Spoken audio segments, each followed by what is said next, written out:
মানুষের জীবনে প্রেম ভালোবাসা একটি অত্যাবশ্যকীয় বিষয়, কিন্তু এর জন্য আস্ত জীবন বাকি রেখে অল্প বয়সে কেউ আত্মহননের পথ বেছে নিক এমনটা কারোরই কাম্য নয়। সম্প্রতি প্রেমে ব্যর্থ হয়ে ভারতে আশঙ্কাজনক হারে বাড়ছে আত্মহত্যা। দেশটিতে প্রতিদিন গড়ে প্রায় 400 মানুষ আত্মহত্যা করে, যার অন্যতম প্রধান কারণ প্রেমে ব্যর্থতা। এই আত্মহত্যা বা আত্মহত্যা প্রবণতা নারীদের চেয়ে বেশি দেখা যায় পুরুষের মাঝে। তবে প্রেমে ব্যর্থ হয়ে আত্মহত্যা করলে তার জন্য প্রেমিকাকে দায়ী করা যাবে না বলে রায় দিয়েছে দিল্লি হাইকোর্ট, যেখানে বলা হয়েছে দুর্বল ও ভঙ্গুর মানসিকতার জন্য যদি কোনো পুরুষ আত্মহত্যার পথ বেছে নেয় তাহলে তার প্রেমিকাকে এর জন্য দায়ী করা যাবে না, এমনকি তাকে জবাবদিহিও করা যাবে না। ওয়ালটন ফ্রিজ কিনে অনেকের মতো আপনিও হয়ে যেতে পারেন মিলেনিয়াল। সেরা পণ্যের সেরা অফার। বুধবার এমন রায় ঘোষণা করা হয়। সম্প্রতি আত্মহত্যার প্ররোচনায় দুই ব্যক্তিকে গ্রেফতারপূর্ব জামিন আবেদন নিয়ে শুনানিকালে এমন পর্যবেক্ষণ দেয় আদালত। এমন খবর প্রকাশ করেছে ভারতীয় সংবাদ মাধ্যম এনডিটিভি।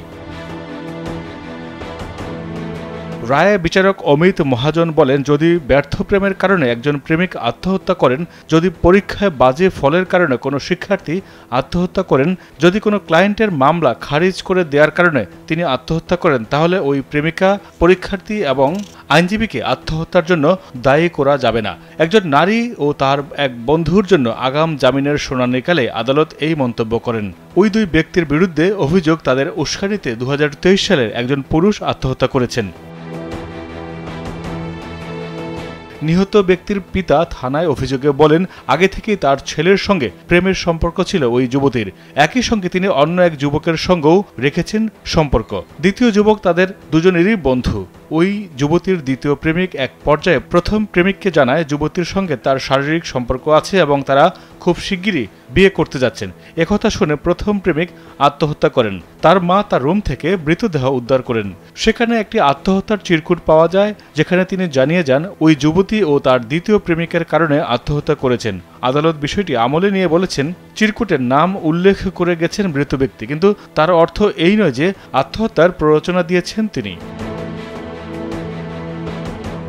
এর আগে গত বছরের শেষে ভারতের ছত্তিশগড় হাইকোর্ট এমনই নির্দেশনা দিয়েছিল। সেখানেও বলা হয়, কোনো প্রেমিক যদি প্রেমে ব্যর্থ হয়ে আত্মহত্যার পথ বেছে নেন, তার প্রেমিকার বিরুদ্ধে আত্মহত্যার প্ররোচনার অভিযোগ মামলা করা যাবে না।